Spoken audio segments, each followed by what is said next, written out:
Assalamualaikum warahmatullahi wabarakatuh. Perkenalkan diri, nama saya Mizan dari Prodi Manajemen kelas 23A dengan nomor NPM 234111067. Di sini saya ingin menyampaikan tentang apa itu manajemen kinerja.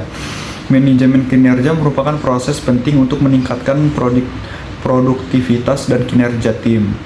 Dalam presentasi ini, kita akan menjelajahi langkah-langkah utama dan mengelola kinerja secara efektif. Tujuan evaluasi.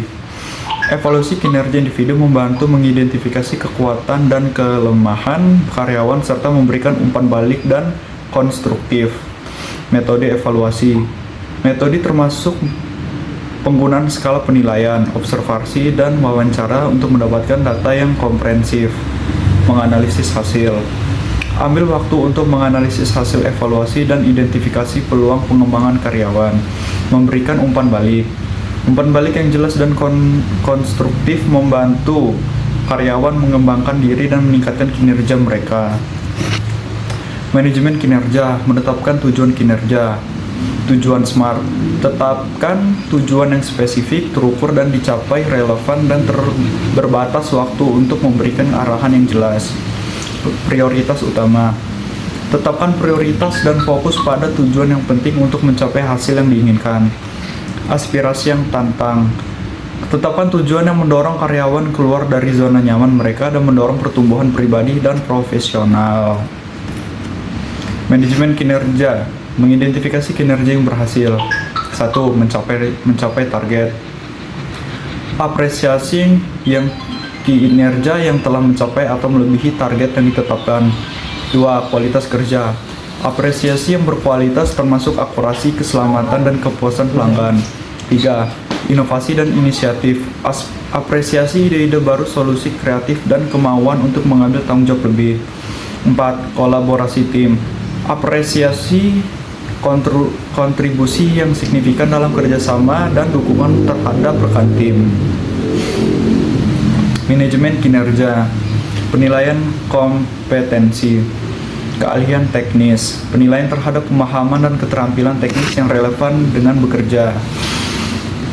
Komunikasi, penilaian terhadap kemampuan berkomunikasi secara efektif dengan rekan kerja, atasan, dan pelanggan.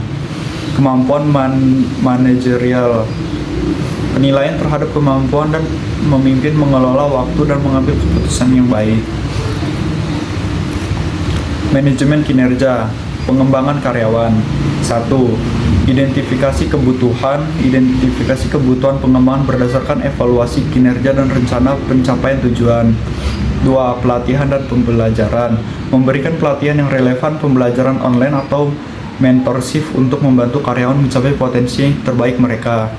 3. Rencana pengembangan, merancang rencana pengembangan individu dengan tujuan jangka panjang untuk meningkatkan kompetensi dan keahlian karyawan. Pemantauan dan pembaruan, melacak kemajuan karyawan dan memperbarui rencana pengembangan sesuai dengan kebutuhan baru. Manajemen kinerja, mengevaluasi. Manajemen kinerja, siklus evaluasi, melakukan evaluasi secara berkala untuk memastikan kinerja manajerial yang efektif dan melakukan penyesuaian yang perlu. Umpan balik terbuka, memberikan umpan balik terbuka yang konstruktif untuk membantu manajer meningkatkan keterampilan kepemimpinan mereka. Perencanaan pengembangan, membantu manajer dalam perencanaan pengembangan pribadi dan tim untuk meningkatkan kinerja keseluruhan. Manajemen kinerja, cara memperbaiki kinerja yang buruk, yaitu identifikasi isu, mengidentifikasi penyebab kinerja yang buruk melalui evaluasi, umpan balik, dan analisis data. Rencana tindakan, membuat rencana tindakan yang jelas dan spesifik untuk meningkatkan kinerja individu. Dan yang terakhir, pengawasan dan dukungan, menyediakan pengawasan, pelatihan tambahan, dan dukungan yang diperlukan untuk membantu karyawan mencapai standar yang diharapkan. Kurang lebihnya seperti itu. Apabila ada yang kurang dari saya ataupun ucapan yang salah, saya mohon maaf. Sekian, terima kasih. Wassalamualaikum warahmatullahi wabarakatuh.